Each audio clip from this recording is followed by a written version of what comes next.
आज हम लोग आगे बढ़ेंगे। हमारा टॉपिक है करंट इलेक्ट्रिसिटी का mobility.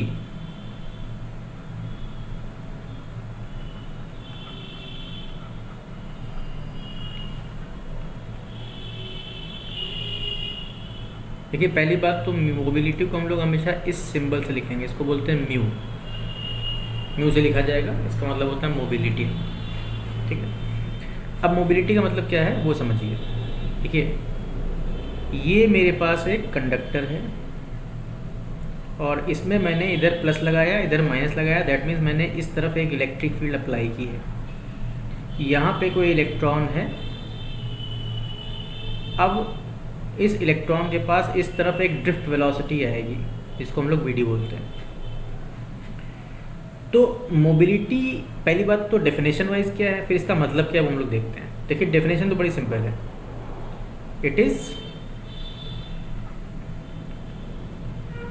the ratio of drift velocity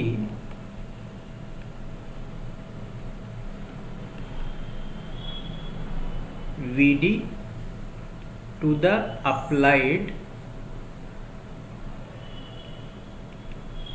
electric field. ठीक है, मतलब mu is equal to V D upon E, ये हमारा फॉर्मूला है। ठीक है, अब इसका मतलब क्या है? मतलब ये है कि कंडक्टर्स में इलेक्ट्रिक फील्ड अप्लाई करने पर, अलग अलग कंडक्टर में होगा, तो किसी कंडक्टर में इलेक्ट्रिक फील्ड अप्लाई करने पर इलेक्ट्रॉन कितना ज़्यादा रिएक्ट करता है, कितनी तेज़ी से रिएक्ट करता है, वो उसकी मोबिलिटी कहलाती है।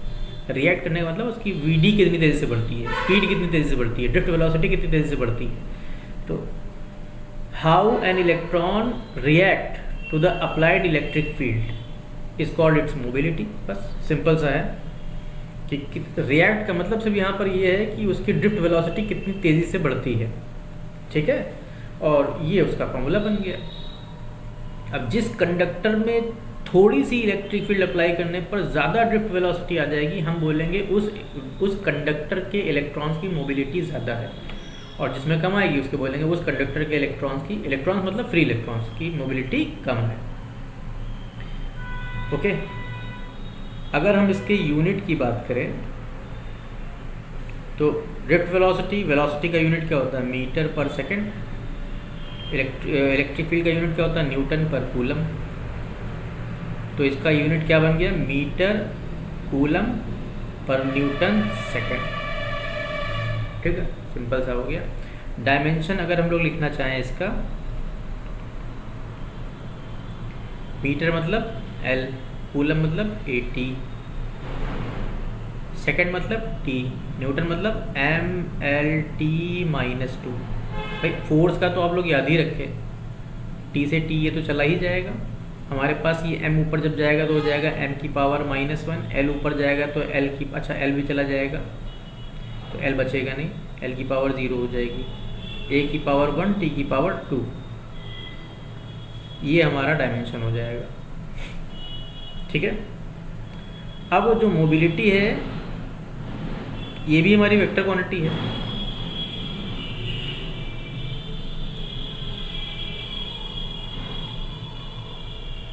लेकिन हमें इसके वेक्टर क्वांटिटी से कोई मतलब है नहीं। ठीक, क्यों वेक्टर क्वांटिटी? क्योंकि इसके इक्वल में जो दोनों क्वांटिटीज़ हैं वो वेक्टर क्वांटिटीज़ हैं। अब चाहे इसको ले लें चाहे इसको ले लें, दोनों ही वेक्टर क्वांटिटीज़ हैं, इसीलिए हमारा मोबिलिटी भी वेक्टर क्वांटिटी होता है। लेकिन हमें इसके सिर्फ मैग्नीट्यूड से मतलब है। तो अब कहा जाए अगर मोबिलिटी का डायरेक्शन किधर होता है तो मोबिलिटी का डायरेक्शन उधर ही होगा जिस तरफ इलेक्ट्रिक फील्ड होगी। ठीक है, तो हमारी मोबिलिटी का फॉर्मूला बना था ये Vd अपॉन ई। अगर हम लोग जानते हैं Vd is equal to A times tau था, A की वैल्यू थी E अपॉन m यानी कि मास ऑफ इलेक्ट्रॉन। तो अगर हम ये वैल्यू उठा के रख दें यहाँ पर, E upon m into tau, ये Vd की हमने वैल्यू रखी है। ठीक है, और एक नीचे E पहले से था तो E से E कैंसिल हो गया। मेरे पास म्यू कितना आ गया है? E upon m into tau. देखिए इससे क्या पता चला, देखिए ई कांस्टेंट है, मास ऑफ इलेक्ट्रॉन कांस्टेंट है, सिर्फ मेरे पास बचा रिलैक्सेशन पीरियड। अब ये जो एवरेज रिलैक्सेशन पीरियड है ये जितना ज़्यादा होगा, ठीक है, उतना ज़्यादा मोबिलिटी होगी, और एवरेज रिलैक्सेशन पीरियड जितना कम होगा उतना कम मोबिलिटी होगी। सिंपल सा है। तो हमारे यहाँ पे मोबिलिटी के दो फॉर्मूले हैं, एक तो ये हो गया सिंपल सा, और एक ये हो गया, ठीक है। दोनों ही हमको याद रखने हैं, न्यूमेरिकल किसी से भी पूछा जा सकता है। तो ये हो गई मोबिलिटी की बात। आगे बढ़ते हैं, हमारा टॉपिक है रेजिस्टेंस।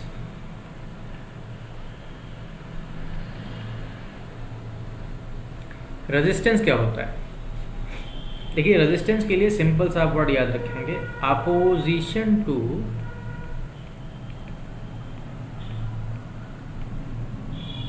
करंट।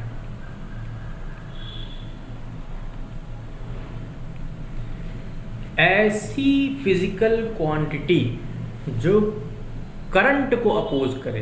करंट से मेरा मतलब यहाँ पे सिर्फ इलेक्ट्रिक करंट से नहीं है, ठीक है, किसी भी तरह का करंट। पानी जब बहता है तो वो भी एक करंट है, तो पानी के बहने वाले को अगर कुछ अपोज कर रहा है तो वो उसके लिए उसका रेजिस्टेंस हो जाएगा, जिसको हम लोग विस्कोसिटी बोलते हैं। आप लोग पढ़ चुके हैं 11वीं क्लास में। हीट अगर फ्लो कर रही है तो वो हीट का करंट होता है, उसको कुछ अपोज करेगा तो वो हीट के लिए रेजिस्टेंस होता है। इसी तरीके से इलेक्ट्रिक करंट अगर, यानी चार्जेस अगर फ्लो कर रहे हैं तो वो इलेक्ट्रिक करंट होगा, उसको कुछ अपोज करेगा तो वो उसके लिए रेजिस्टेंस होगा।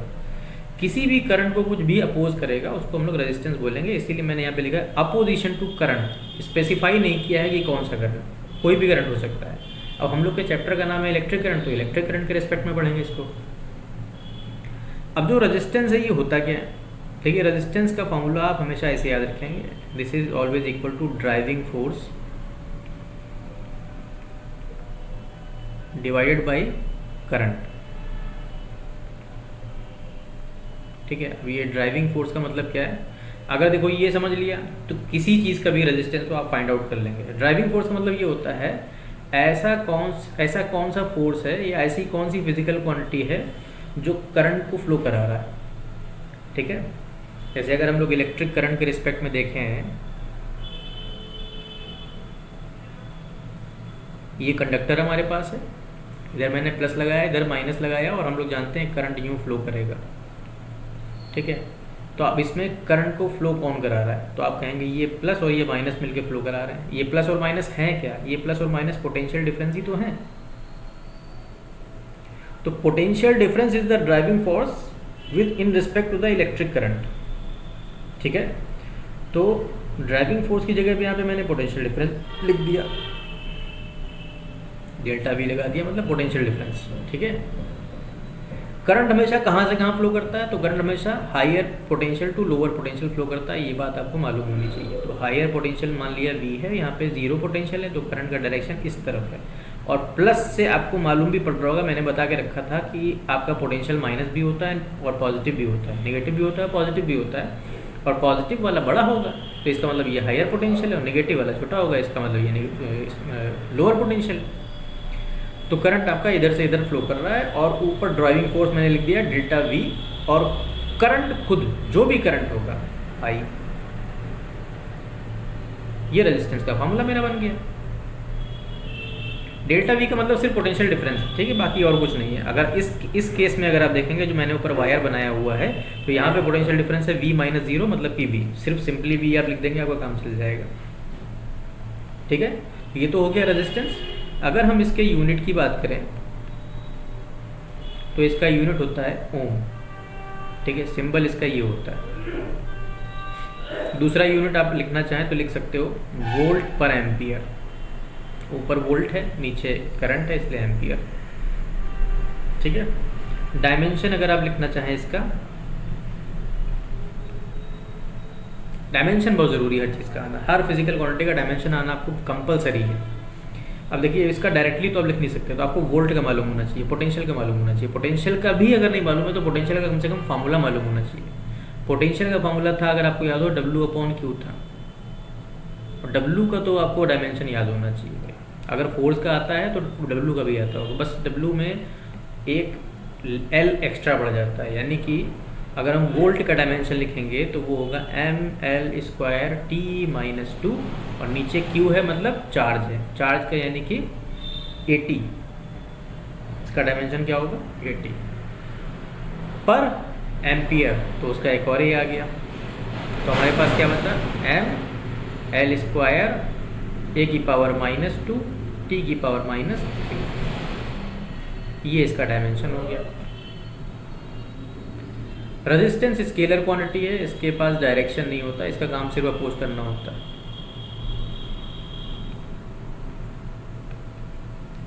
लेकिन ये हमेशा होता पॉजिटिव है, निगेटिव कभी नहीं होता है, ऑलवेज पॉजिटिव। ठीक है, जिसका रेजिस्टेंस ज़्यादा होता है उसको हम लोग इंसुलेटर बोलते हैं। ठीक है, यानी कि more is the resistance, good is insulator. ठीक है, लेस इज रेजिस्टेंस,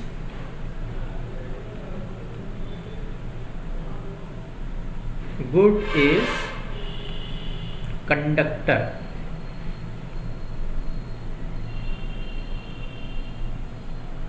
ठीक है, जीरो इज रेजिस्टेंस, जीरो भी हो सकता है, किस केस में हो तो हम लोग आगे देखेंगे, super conductor.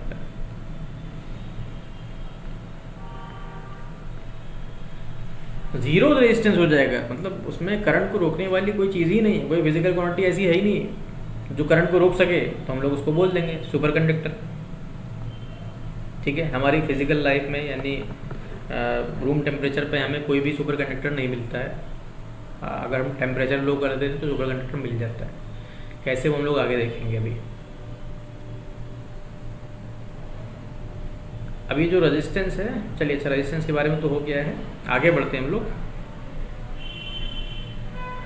Next is Ohm's law.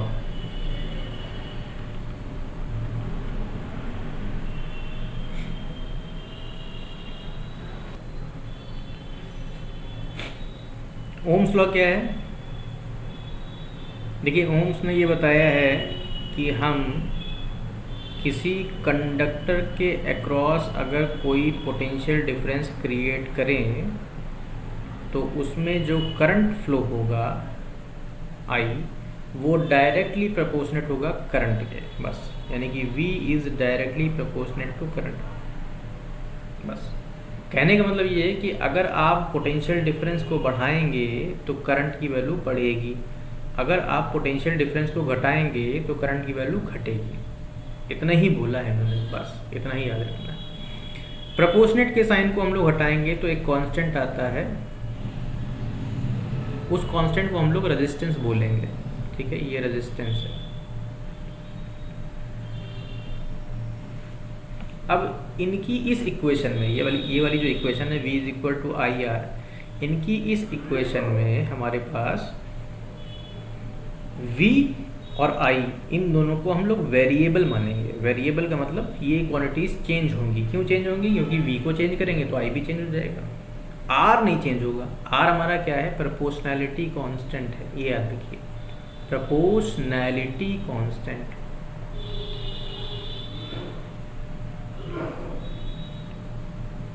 Constant नहीं चेंज होता है ना, तो हमारा क्या चेंज हो सकता है? अगर मैंने V को चेंज किया तो I हमारा चेंज हो जाएगा। तो अगर हम इस इक्वेशन के अकॉर्डिंग देखें और समझें तो V की पावर 1 है और I की पावर भी 1 है। तो किसी भी इक्वेशन में अगर दोनों वेरिएबल्स की पावर 1 होती है तो उसको हम लोग बोलते हैं लीनियर इक्वेशन। तो this is your linear equation.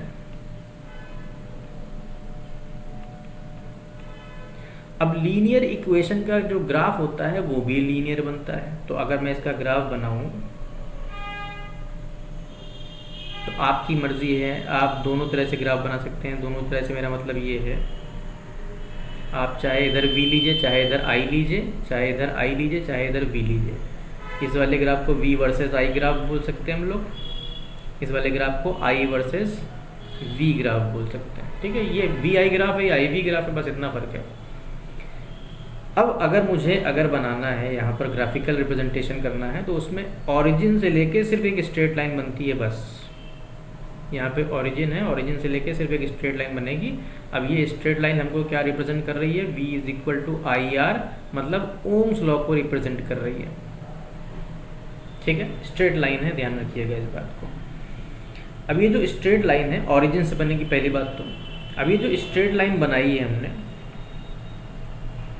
तो स्ट्रेट लाइन में आप लोग स्लोप निकाल सकते थे। ये आप लोगों ने पढ़ा होगा हाई स्कूल में कि स्लोप कैसे निकाला जाता है। तो स्लोप निकालने का तरीका क्या होता है, अगर मान लिया इस लाइन का, इस वाली लाइन से, ये वाली लाइन जो आप बोल सकते हो ये एक्स एक्सिस है, ये वाई एक्सिस पर, एक्स एक्सिस से एक एंगल बन रहा है थीटा, तो इसका जो tan थीटा होता था उसी को तो हम लोग स्लोप बोलते थे, हमारा स्लोप होता था, अगर आपको याद हो। ठीक है, अगर इस लाइन का एक्स एक्सिस से एंगल थीटा है तो tan theta will be slope. tan theta की वैल्यू होती है परपेंडिकुलर अपॉन बेस, अगर आपको ये बात याद हो। तो अगर मैं इस लाइन से एक ट्रायंगल बनाऊँ, कैसे बनाऊँ, ये देखो ये लाइन तो बनी हुई है, अगर मैंने यहाँ पे एक लाइन बनाई और इसको नीचे ऐसे ज्वाइन कर दिया यूँ ऐसे, तो देखिए OAB, ये एक ट्रायंगल बन गया। अब इस ट्रायंगल में ये वाली जो साइड है वो परपेंडिकुलर है और जो ये वाली साइड है वो बेस है। ठीक है, इसका मतलब ये साइड और ये साइड की जो भी लेंथ होगी अगर मैं यहाँ पे रखूँगा तो मुझे स्लोप मिल जाएगा। तो अगर आप ध्यान दीजिए तो ये साइड की जो लेंथ है वो किसके बराबर होगी, वो यहाँ के V के बराबर होगी। ठीक है, तो मतलब ये किसको रिप्रेजेंट कर रही है, V को, और जो ये है, ये वाली लेंथ है, ये किसको रिप्रेजेंट कर रही है, ये लाइन कौन सी है, करंट की, तो ये रिप्रेजेंट कर रही है I को। तो ये एक्चुअली में V है और ये एक्चुअली में I है। तो V अपॉन I जो है वो किसके बराबर है, हमारे स्लोप के बराबर है। और अकॉर्डिंग टू द फॉर्मूला, अगर हम फॉर्मूले पे आए और यहाँ से V अपॉन I करें, इस I को नीचे ले जाएं, तो हमारा V अपॉन I जो है वो रेजिस्टेंस के बराबर है अकॉर्डिंग टू द फॉर्मूला। तो ये V अपॉन I जो स्लोप है ये तो हमारा रेजिस्टेंस के बराबर है। इसका मतलब ये हुआ कि VI ग्राफ में जो स्लोप होता है वो रेजिस्टेंस को रिप्रेजेंट करता है, रिप्रेजेंट्स रेजिस्टेंस, ये आपको याद रखना है। अब स्लोप निकालने के बहुत सारे तरीके थे, वो आप समझिएगा, पढ़िएगा। ये तो क्रैश कोर्स चल रहा है तो मैंने इतना आपको डिटेल बता दिया। अगर इस पर आएंगे, यहाँ पर आएंगे, तो यहाँ पे भी सेम चीज़ यही होगी, बस एक हल्का सा फ़र्क आएगा। अगर मैंने इसको यहाँ से जोड़ दिया तो ये O, ये A, ये B, तो परपेंडिकुलर तो ये है और बेस आपका ये है। ये परपेंडिकुलर किसके बराबर है, तो ये परपेंडिकुलर यहाँ पर I के बराबर है, ध्यान रखिएगा, ये I के बराबर है, V के बराबर नहीं, क्योंकि ये वाली लाइन हमने I ली हुई है। और ये किसके बराबर है, V के बराबर है। तो यहाँ पे जो स्लोप है, ठीक है, थोड़ा सा आगे मैं बता रहा हूँ, यहाँ पे जो स्लोप है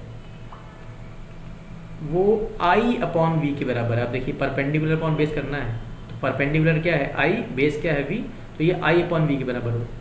और I अपॉन V के बराबर तो हमारा कुछ नहीं होता है, I अपॉन V के बराबर हमारा हो सकता है 1 अपॉन R। ठीक है, तो आप कह सकते हो this is equal to 1 upon R।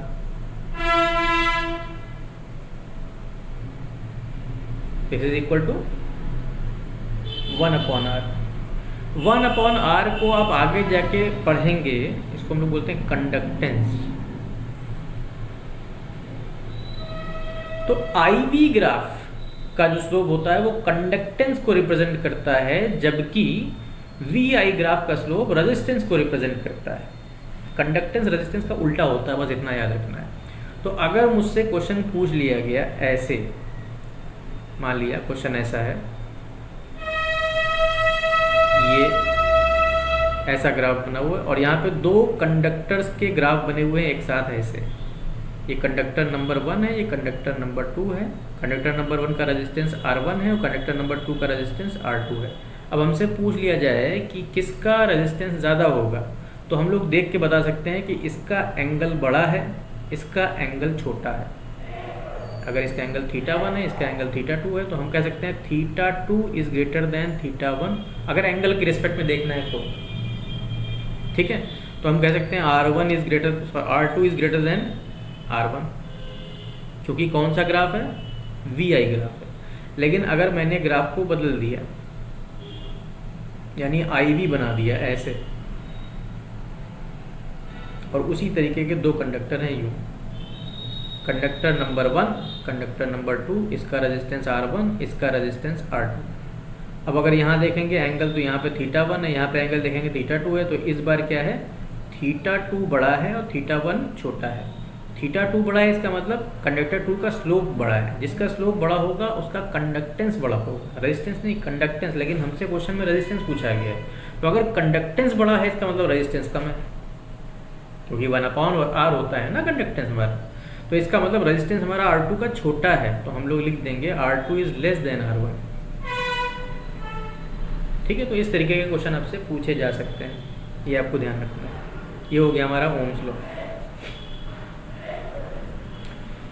Ohm's law में जो नई चीज़ पढ़नी है वो ये है, verification of Ohm's law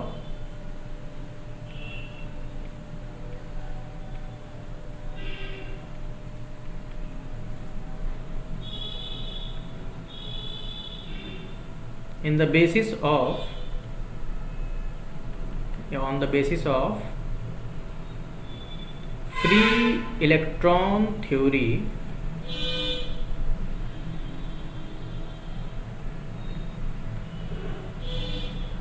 drift velocity।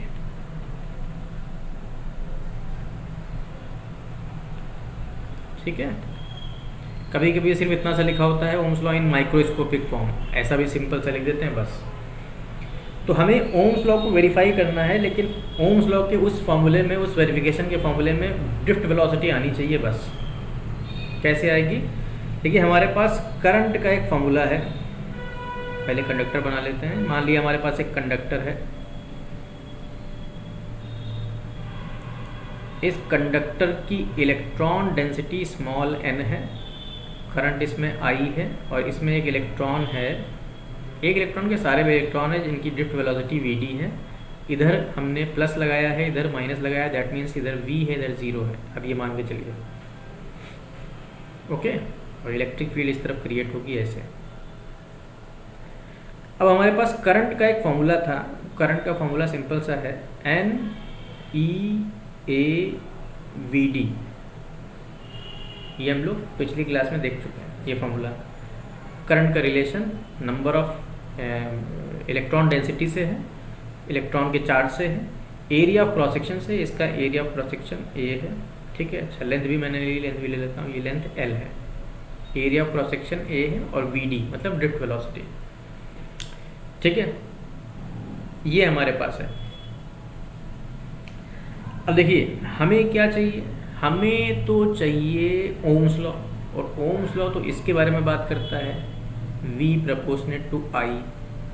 तो I मेरे पास ये है, हमें V लेकर आना है। V छुपा होगा ड्रिफ्ट वेलोसिटी में, कैसे, अभी देखिए, VD की वैल्यू होती है A इंटू टाउ, A मतलब E into capital E upon M into tau. ठीक है, और E में छुपा होता है VD, E में छुपा होता है पोटेंशियल डिफरेंस। हम लोग जानते हैं potential difference is equal to E into जिन भी दो पॉइंट के बीच में पोटेंशियल डिफरेंस देखा जा रहा है। तो मान लो ये और ये पॉइंट हमने दो लिए हैं, इनके बीच में पोटेंशियल डिफरेंस देख रहे हैं V, और इनके बीच की डिस्टेंस कितनी है L, तो ये E इंटू L है। ठीक है, तो E की वैल्यू यहाँ पर कितनी हो जाएगी, V बाई L। तो VD will be equal to E upon M, और कैपिटल E की जगह पे आ जाएगा V बाई L, और ये टाउ, ये VD की वैल्यू हम उठा के यहाँ पे रख देंगे। तो I is equal to NEA E upon M V upon L into tau. अब देखिए हमारा पोटेंशियल डिफरेंस आ गया, हमको यही चाहिए था, और हमको V प्रोपोर्शनेट टू I दिखाना है, इतना ध्यान रखना है। तो ये जो V के साथ जितनी भी क्वांटिटीज़ है उनको हम लेफ्ट साइड भेज देंगे, तो हमारा V सिर्फ अकेला बचेगा, ML चला जाएगा मल्टीप्लाई में, ठीक है, डिवाइड में NE square A, NE square into A, और एक आ जाएगा टाउ, और इधर बच जाएगा I। ये आ गया मेरे पास। अब इस फॉर्मूले में या इसमें अगर आप देखें तो ये क्या है, M क्या है, मास ऑफ इलेक्ट्रॉन, L क्या है? Length of conductor. N क्या है? Electron density.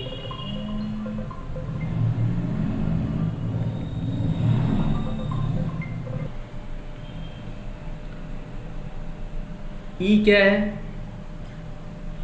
E है charge on electron. A area of cross section.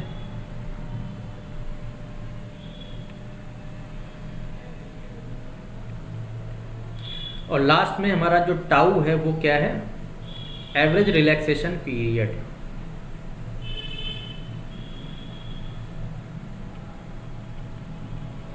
ठीक है, अब इन सब में समझिएगा, मैंने जानबूझ के ये जो अंदर की क्वांटिटीज उनको यहाँ पे लिखा है। देखिए, इलेक्ट्रॉन का मास तो कांस्टेंट होता है, इलेक्ट्रॉन का चार्ज भी कांस्टेंट होता है। अब हमारे पास बचा ये और ये।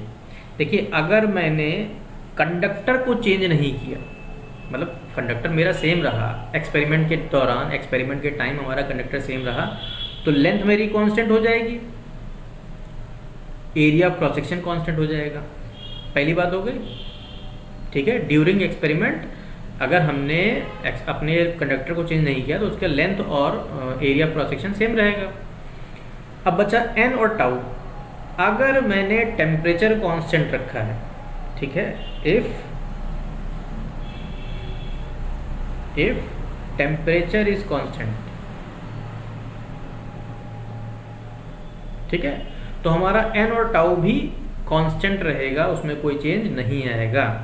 तो ये सारी चीज़ें कांस्टेंट रखी गई और रखने के बाद देखा गया ये सब कांस्टेंट है, तो कांस्टेंट को जब हम लोग हटाते हैं तो प्रोपोर्शनेट का साइन आ जाता है, तो हमारा V proportionate to I proved हो गया। तो हम लोगों ने ओम्स लॉ को वेरीफाई कर लिया है इन माइक्रोस्कोपिक फॉर्म या free electron theory of drift velocity. ठीक है, तो ये सिर्फ वेरिफिकेशन है। इस वेरिफिकेशन में जो हमने फार्मूला बनाया है ये हमारे लिए इम्पॉर्टेंट है। ये वाला फार्मूला जो बना हुआ है ये हमारे लिए इम्पॉर्टेंट है। क्यों इम्पॉर्टेंट है ये आगे आपको मालूम पड़ेगा। फिलहाल के लिए आपको याद रखना है ml/ne²a इंटू टाउ। ठीक है, ये हो गया ओम्स लॉ। ओम्स लॉ के बाद दो फिजिकल क्वांटिटीज और हम लोग पढ़ लेंगे, फिर उसके बाद में थोड़ी सी डिटेल में इसके बारे में बात करेंगे। देखिए, एक होती है हम लोग बोलते हैं रेजिस्टिविटी।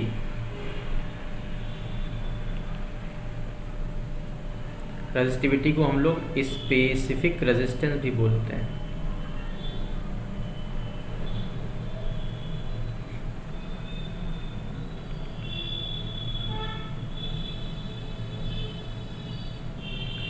रेजिस्टिविटी या स्पेसिफिक रेजिस्टेंस। रेजिस्टिविटी को हम लोग इस सिंबल से लिखते हैं, सिंबल को बोलते हैं रो, RHO रो।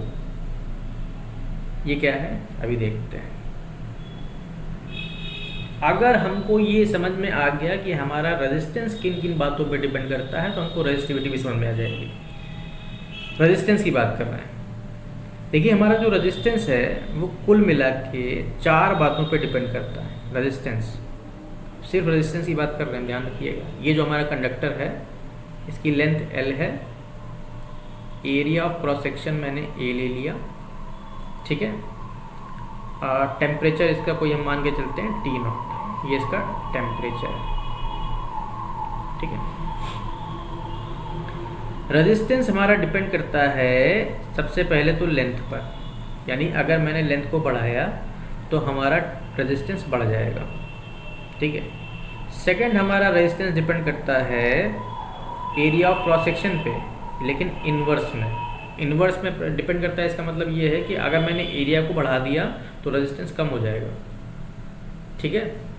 इन दोनों को अगर हम मिलाते हैं तो हमें मिलता है R proportionate to L/A। Proportionate का साइन हटाते हैं तो एक कांस्टेंट आता है, उसी कांस्टेंट को हम लोग बोलते हैं रो। अब यहाँ पे यही कांस्टेंट है, ठीक है। ये हमारा रेजिस्टिविटी है।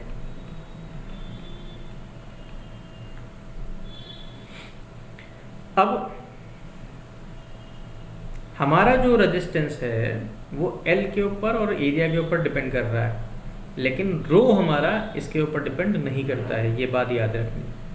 ठीक है, रो इज इंडिपेंडेंट, यानी resistivity is independent from L, L मतलब length, and area of conductor. इससे इंडिपेंडेंट है। किस पे डिपेंड करती है हम लोग देखेंगे आगे। रो की अगर हम लोग वैल्यू निकालें तो आएगी R A upon L, this is the formula for rho. ये पहली बात ये याद रखेंगे। अब इसके फॉर्मूले में आर आया है, ए आया है, एल आया है। अगर हम इसके यूनिट की बात करें तो इसका यूनिट आएगा, आर का यूनिट तो ओम है, एरिया का यूनिट होता है मीटर स्क्वायर, और लेंथ का यूनिट होता है मीटर। तो 1 मीटर से 1 मीटर चला गया, हमारे पास आ जाएगा ओम मीटर। ये इसका यूनिट हो गया। डायमेंशन की अगर हम बात करें तो डायमेंशन मैंने रेजिस्टेंस का अभी बताया था। देखिए रेजिस्टेंस का डायमेंशन कहाँ गया हाँ, रेजिस्टेंस का डायमेंशन मेरा देखिए ये था ml square a minus 2 t minus 3, ml square a minus 2 t minus 3। ठीक है, और इसमें एक l और है तो हो जाएगा ये ml cube a minus 2 t minus 3। ये इसका डायमेंशन हो गया, स्केलर क्वांटिटी है ये।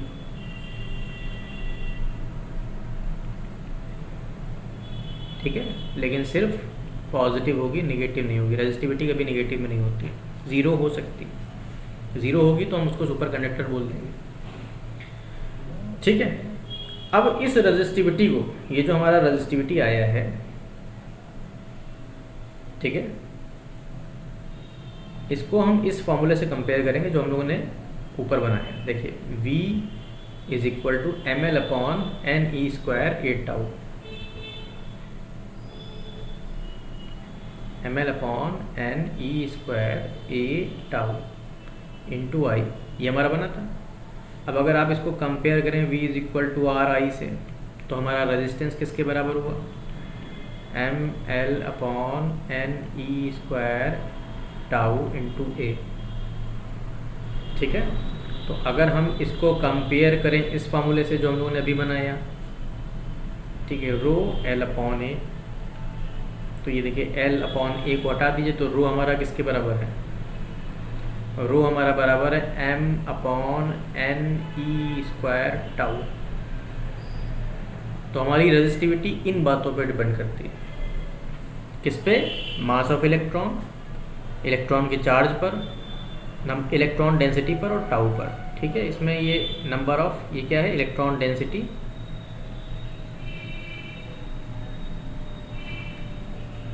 और टाउ क्या है, एवरेज रिलैक्सेशन पीरियड।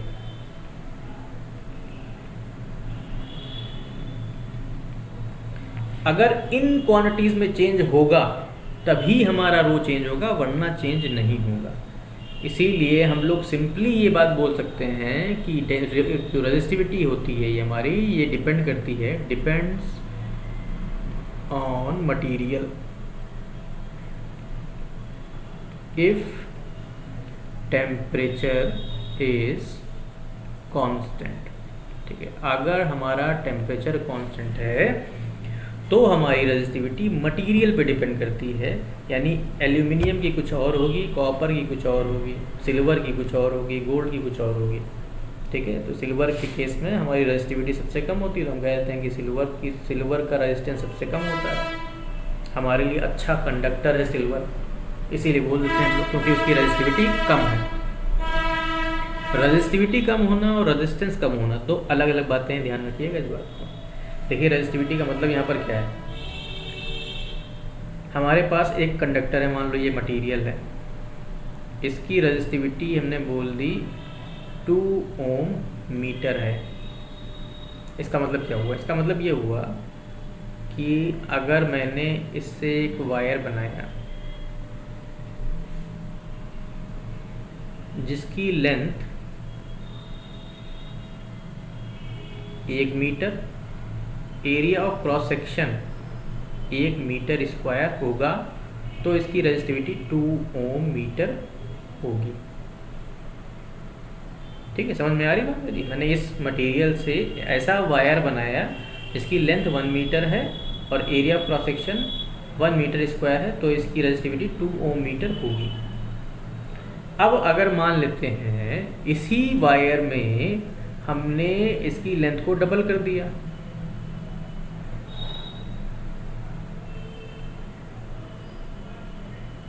ठीक है, लेंथ कर दी हमने 2 meter, area of cross section मैंने अभी भी वही रखा 1 मीटर स्क्वायर, तो अब इसकी रेजिस्टिविटी कितनी हो जाएगी? आंसर है रेजिस्टिविटी वही रहेगी, उसमें थोड़ी ना कोई चेंज हो जाएगा। क्यों चेंज नहीं होगा? क्योंकि रेजिस्टिविटी हमारी लेंथ पर डिपेंड ही नहीं करती। ठीक है, ये तो मैंने इसका रेफरेंस लेके आपको ये बात बताई। रेजिस्टिविटी हमारी डिपेंड करती है किसके ऊपर? मटेरियल के ऊपर। तो अगर मैं ये कहता कि ये मटेरियल मान लो कॉपर है और ये मटेरियल सिल्वर है, तब तो इसकी रेजिस्टिविटी अलग अलग होती है। लेकिन अगर ये अभी भी वही मटेरियल है, कॉपर है, तो थोड़ी ना चेंज होगी, तब तो सेम रहेगा। लेकिन क्या चेंज होगा वो बात इंपॉर्टेंट है। चेंज ये होगा कि यहाँ पे इसका रेजिस्टेंस है 2 ओम। ठीक है, रेजिस्टेंस हमारा लेंथ पे एरिया पे डिपेंड करता है, याद रखिएगा। और यहाँ पे रेजिस्टेंस कितना हो जाएगा? क्योंकि देखिए मैंने लेंथ को क्या कर दिया है 2 टाइम्स और एरिया क्रॉस सेक्शन हमारा वही है, तो हमारी जो R है वो होता है रो L/A। ठीक है, तो रो तो हमारा 2 था भाई, ऊपर रो देखिए 2 लिखा हुआ है, और लेंथ को मैंने क्या कर दिया? डबल कर दिया है। एरिया ऑफ क्रॉस सेक्शन अभी हमारा वही है, तो हमारा रेजिस्टेंस कितना हो गया? 4 ओम। तो हमारा रेजिस्टेंस डबल हो गया। तो लेंथ को अगर हम डबल करेंगे तो क्या डबल हो जाएगा? रेजिस्टेंस डबल होगा। क्या रेजिस्टिविटी डबल हो जाएगी? नो, रेजिस्टिविटी डिपेंड किसके ऊपर करती है? मटेरियल के ऊपर। बस ये बात याद रखिएगा। और रेजिस्टिविटी की जगह पर जानबूझकर एग्जाम में आपको स्पेसिफिक रेजिस्टेंस लिख के दिया जाता है ताकि आप कंफ्यूज हो जाएं। आप स्पेसिफिक रेजिस्टेंस और रेजिस्टेंस को सेम मान लेते हैं, सेम नहीं है, अलग अलग है। स्पेसिफिक रेजिस्टेंस मतलब रेजिस्टिविटी। ठीक है, नेक्स्ट इज कंडक्टिविटी।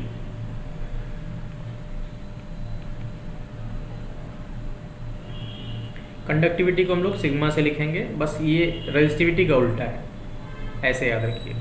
जो भी हमारी रेजिस्टिविटी है उसको उल्टा कर देंगे तो कंडक्टिविटी हो जाएगी। जिस तरीके से रेजिस्टेंस को उल्टा किया था तो क्या आ गया था? कंडक्टेंस। उसी तरीके से रेजिस्टिविटी को उल्टा करेंगे तो आ जाएगा कंडक्टिविटी।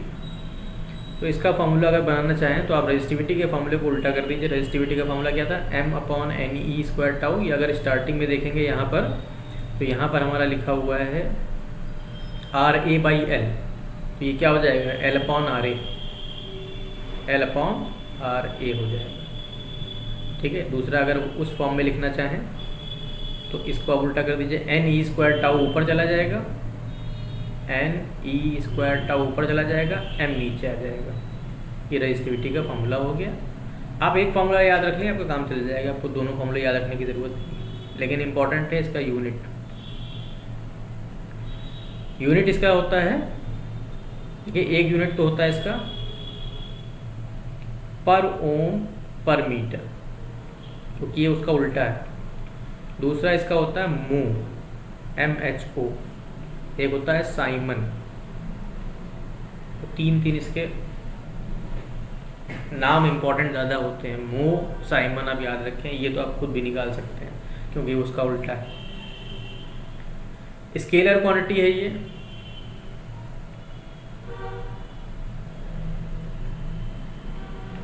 बस हम लोग कंडक्टिविटी और रेजिस्टिविटी को अलग अलग इसलिए पढ़ते हैं क्योंकि ताकि हम लोग डिफ्रेंशिएट कर सकें कंडक्टर को और इंसुलेटर को।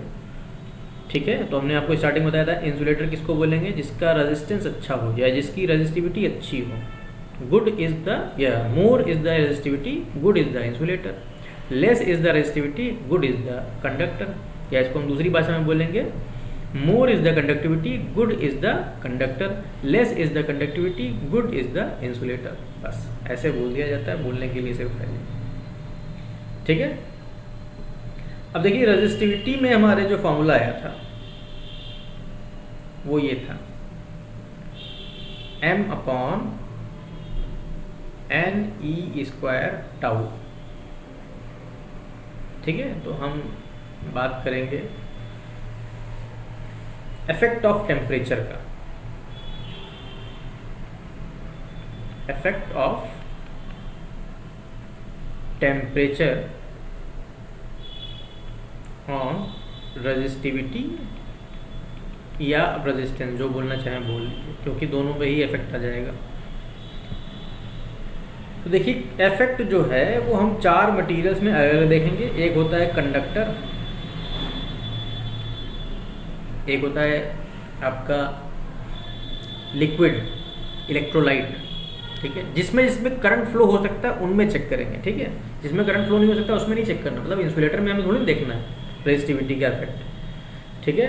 तो हमारा कंडक्टर होता है, उसमें करंट फ्लो हो सकता है तो उसमें हम लोग चेक करेंगे।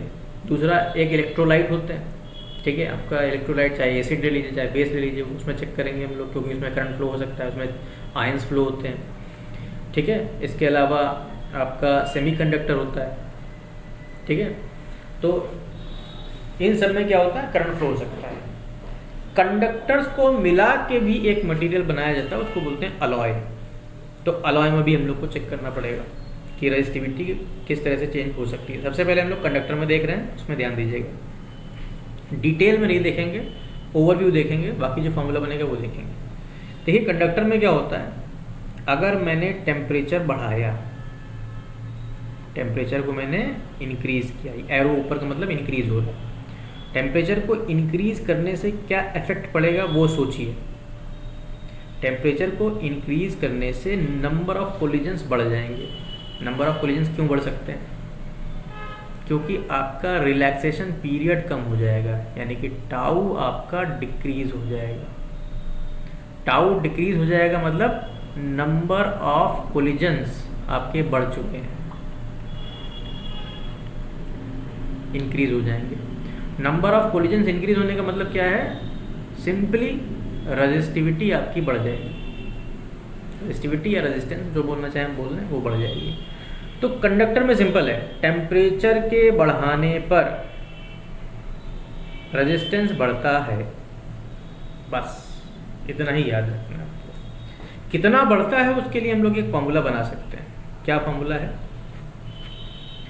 उसके लिए हम लोग एक क्वांटिटी लिखते हैं, इसको हम लोग बोलते हैं कोएफिशिएंट ऑफ रेजिस्टेंस।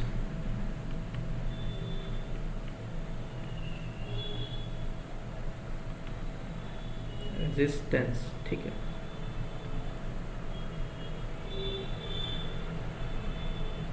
इसको हम लोग अल्फा से लिखते हैं, ठीक है। अभी मैंने इसको बोला है कोएफिशिएंट ऑफ रेजिस्टेंस, इसको कोएफिशिएंट ऑफ टेम्परेचर भी बोला जाता है। ये आपने हीट वाले चैप्टर में पढ़ा होगा, जब आप 11th क्लास में होंगे तब उसमें पढ़ा होगा कोएफिशिएंट ऑफ टेम्परेचर। इसमें भी आप कोएफिशिएंट ऑफ टेम्परेचर बोल सकते हैं, क्योंकि टेम्परेचर के चेंज होने से ही तो रेजिस्टेंस चेंज होगा। लेकिन रेजिस्टेंस हम जानबूझ के इसलिए बोल रहे हैं ताकि आपको समझ में ये बात आए कि रेजिस्टेंस को चेंज करना है यहाँ पर।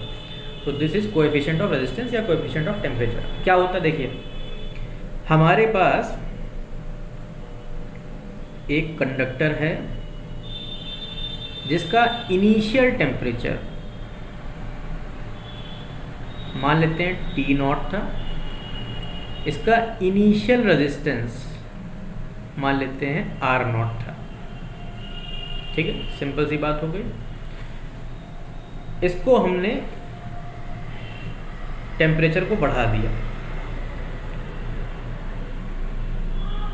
इसके हमने टेम्परेचर को बढ़ा दिया, यानी कितना बढ़ाया, मान लेते हैं T कर दिया बढ़ा के, ये बढ़ाने के बाद T है, तब इसका रेजिस्टेंस हल्का सा बढ़ गया, कितना हो गया मान लेते हैं R।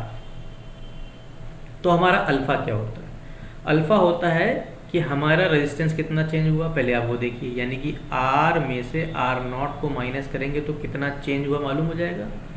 R यहाँ पे है, R0 यहाँ पे, दोनों को माइनस करेंगे, जो चेंज हुआ वो आ जाएगा। इस चेंज को डिवाइड करेंगे चेंज इन टेम्परेचर से।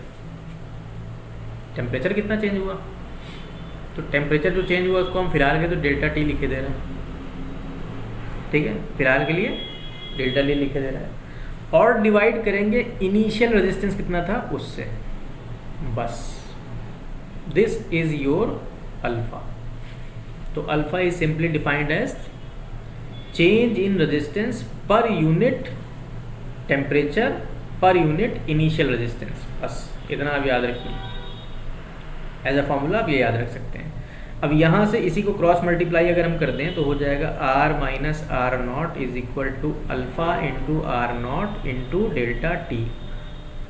तो आर की वैल्यू आ जाएगी मेरे पास R naught plus alpha into R naught delta T, या आर की वैल्यू मेरे पास आ जाएगी, आर नॉट को कॉमन ले लिया, मेरे पास आ जाएगा 1 plus alpha into delta T. Delta T यहाँ पर चेंज इन टेम्परेचर है, टी इनिशियल टी फाइनल लिखने की ज़रूरत नहीं है, ठीक है।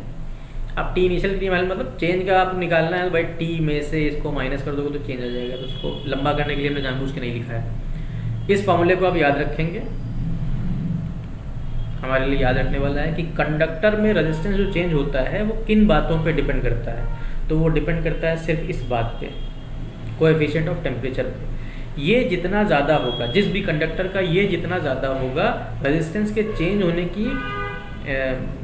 की प्रोबेबिलिटी उतनी ज़्यादा होगी, ठीक है। ये जितना ज़्यादा हो जाएगा, तो कॉपर वगैरह में ही ज़्यादा होता है। जैसे ही कॉपर गर्म होने लगता है उसका रेजिस्टेंस चेंज होने लगता है, चेंज होने का मतलब बढ़ने लगता है उसका। कॉपर हो गया, कोई भी कंडक्टर हो गया, उसका ये अल्फ़ा ज़्यादा होता है, ठीक है। Second thing is alloy. Alloy क्या होता है? मिक्सचर ऑफ 2 और मोर कंडक्टर्स। ये आपको पता है, ये बताएंगे नहीं। एग्जाम्पल में आप अलॉय के नाम लिखना चाहें तो एक होता है नाइक्रोम,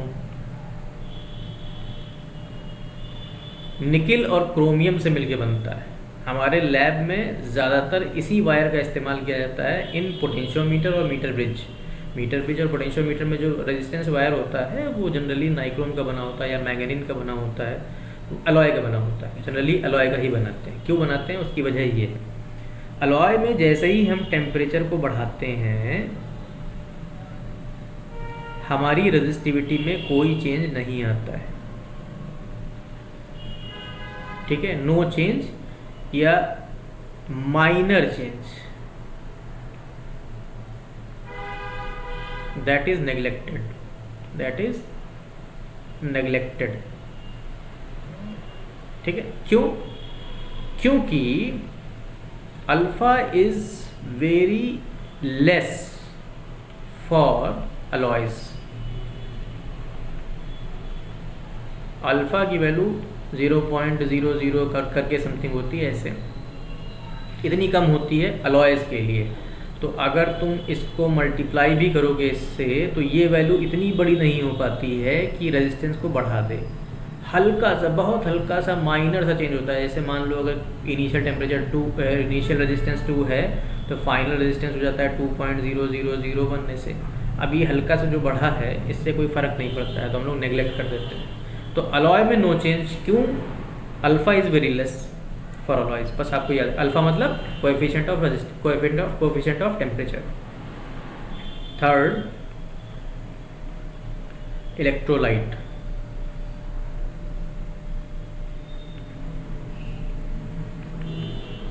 इलेक्ट्रोलाइट क्या है? लिक्विड है भाई, ठीक है। आप HCl बोल लीजिए, HNO3 बोल लीजिए, H2SO4 बोल लीजिए, ये सब क्या है? आपके इलेक्ट्रोलाइट, ठीक है। मेनली एसिड्स आप सोच लीजिए, वो सब क्या है? इलेक्ट्रोलाइट है। बेसिस क्या है? इलेक्ट्रोलाइट है। सारे के सारे लिक्विड्स में एक प्रॉपर्टी होती है, जैसे ही टेम्परेचर उनका बढ़ाते हैं तो उनकी स्पेसिफिक ग्रेविटी बढ़ जाती है।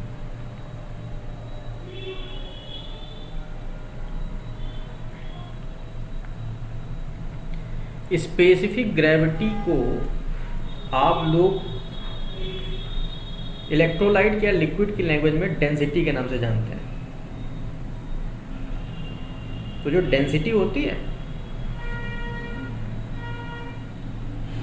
उसी को स्पेसिफिक ग्रेविटी बोलते हैं। अरे सॉरी, मैंने उल्टा लिख दिया, स्पेसिफिक ग्रेविटी कम हो जाती है, उल्टा लिख दिया मैंने, कम हो जाती है, ठीक है। डेंसिटी कम हो जाती है। इससे क्या फ़र्क पड़ेगा? देखिए, मान लिया हमारे पास ये एक इलेक्ट्रोलाइट है, किसी बर्तन के अंदर है यूँ।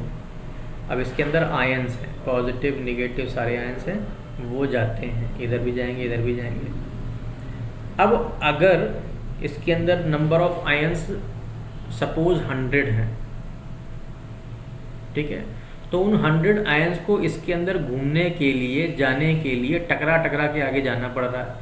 अगर मान लो हमने एक प्लेट लगा दी, एक प्लेट इधर लगा दी, और पॉजिटिव आयन को जाना है यहाँ तक और निगेटिव आयन को जाना है मान लो यहाँ तक, तो ये पॉजिटिव आयन को यहाँ तक जाने के लिए निगेटिव आयन से या दूसरे पॉजिटिव आयन से टकरा टकरा के जाना पड़ेगा। तो टकरा टकरा के जाएगा मतलब कोलाइड कर करके जाएगा, कोलाइड करके जाएगा मतलब रेजिस्टेंस आ जाएगा। भाई रेजिस्टेंस होता है क्या है? नंबर ऑफ कोलिजन्स बढ़ेंगे, रेजिस्टेंस बढ़ेगा, ठीक है, रेजिस्टिविटी बढ़ेगी, तो टकरा टकरा के यहाँ तक पहुँचेगा। इसी तरीके से इलेक्ट्रॉन भी टकरा टकरा के पहुँचेगा।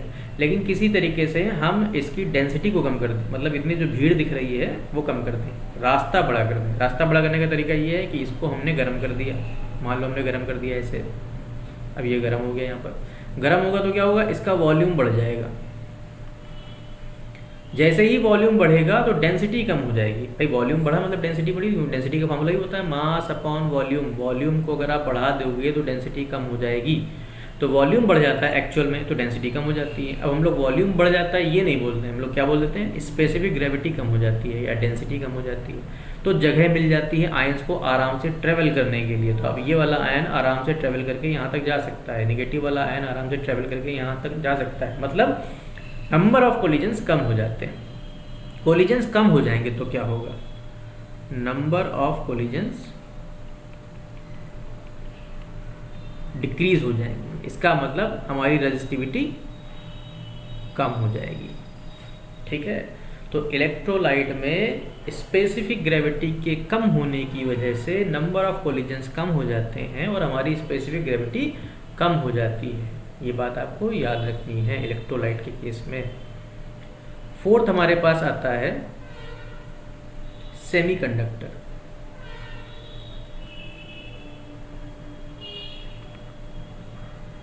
सेमीकंडक्टर के बारे में आप डिटेल में जाके पढ़ेंगे लास्ट के चैप्टर्स में। फिलहाल के लिए आपको बता देता हूँ, जैसे ही हम लोग टेम्परेचर बढ़ाते हैं तो सेमीकंडक्टर के पास दो खासियतें होती हैं।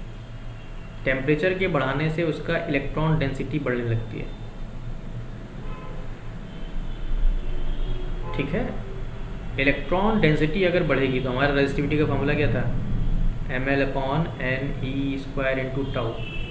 अगर इसको आप बढ़ाओगे तो रो का क्या होगा, कम हो जाएगा, इसलिए हमारी रेजिस्टिविटी कम हो जाती है। बस सिंपली आपको ये याद रखना, टेम्परेचर के बढ़ाने से इलेक्ट्रॉन डेंसिटी बढ़ जाती है जिसकी वजह से रेजिस्टिविटी कम हो जाती है। टाउ भी बढ़ता है, ठीक है, रिलैक्सेशन पीरियड भी बढ़ता है। तो हम लोग जानते हैं पहली बात, रिलैक्सेशन पीरियड भी बढ़ेगा, सॉरी रिलैक्सेशन पीरियड भी कम हो जाएगा, कम होना है सॉरी, रिलैक्सेशन पीरियड भी कम हो जाएगा। तो कम होता है लेकिन प्रोमिनेंट बिहेवियर जो होता है वो n का होता है। प्रोमिनेंट मतलब इलेक्ट्रॉन डेंसिटी ज़्यादा बढ़ जाती है कंपेयर टू रिलैक्सेशन पीरियड। इसीलिए हमारा जो टेम्परेचर बढ़ने पर सेमीकंडक्टर्स में रेजिस्टिविटी कम हो जाएगी, कम हो जाती है तो फिर वो करंट को आसानी से फ्लो करा देता है। तो ये था सेमीकंडक्टर के बारे में। अब हमारे चारों डिवाइसेस हो चुके हैं जिनमें हम लोग को देखना था टेम्परेचर का बिहेवियर क्या होता है रेजिस्टेंस की वजह से।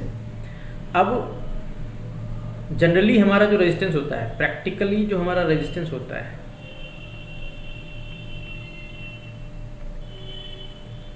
वो स्ट्रेट लाइन नहीं होता, ठीक है, वो कुछ कर्व बनाता है ऐसे, ठीक है, ऐसा कर्व बनाता है। अब इसके अंदर जो रेजिस्टेंस आता है उसको हम लोग बोलते हैं वेरिएबल रेजिस्टेंस।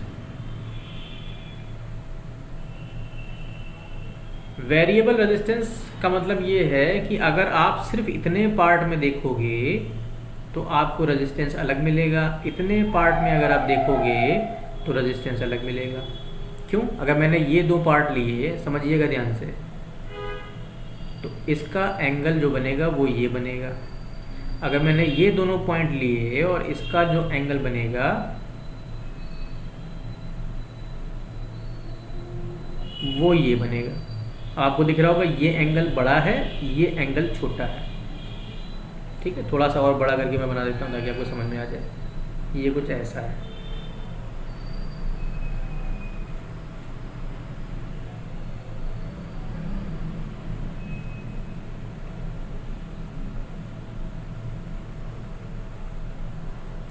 ठीक है। अब मान लो मैंने यहाँ दो पॉइंट लिए ऐसे, एक पॉइंट ये लिया ए, एक पॉइंट ये लिया बी। अब यहाँ पे मुझे ट्राइंगल बनाना है पूरा। ट्राइंगल ऐसे बनेगा, ठीक है। ये लेंथ आ गई, ये लेंथ आ गई। लेंथ से हमको मतलब भी नहीं है, हमको तो सिर्फ एंगल देखना है, ये वाला, ये एंगल आ गया।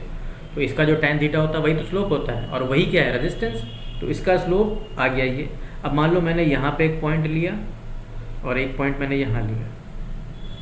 अब इसका अगर मैं ट्रायंगल बनाऊँ तो वो ट्रायंगल कुछ ऐसे बनेगा।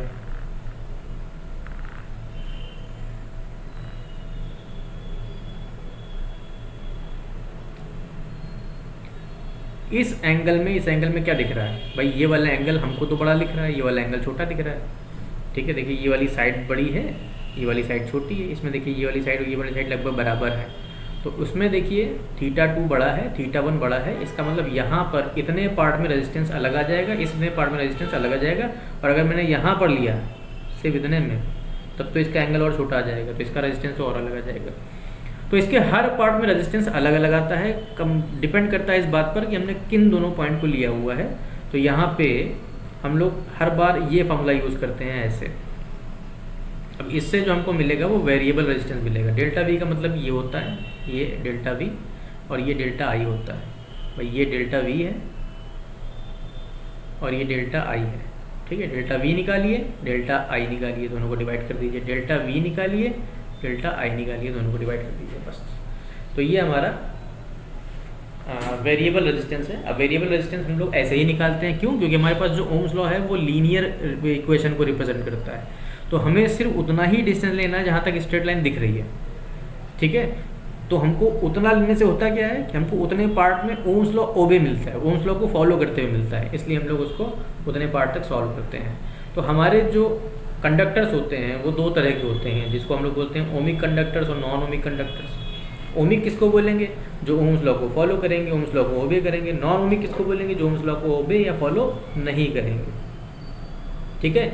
इसी तरीके से रेजिस्टेंस जिसका ज़ीरो हो जाएगा उसको हम लोग बोलेंगे सुपर कंडक्टर। सुपर कंडक्टर हमारे प्रैक्टिकली या नॉर्मली हमको लाइफ में नहीं मिलते हैं। अगर हम उनका टेम्परेचर एक पर्टिकुलर टेम्परेचर के नीचे अगर उनका टेम्परेचर हम गिरा दें तो वो सुपर कंडक्टर की तरीके से बिहेव करने लगते हैं, ठीक है।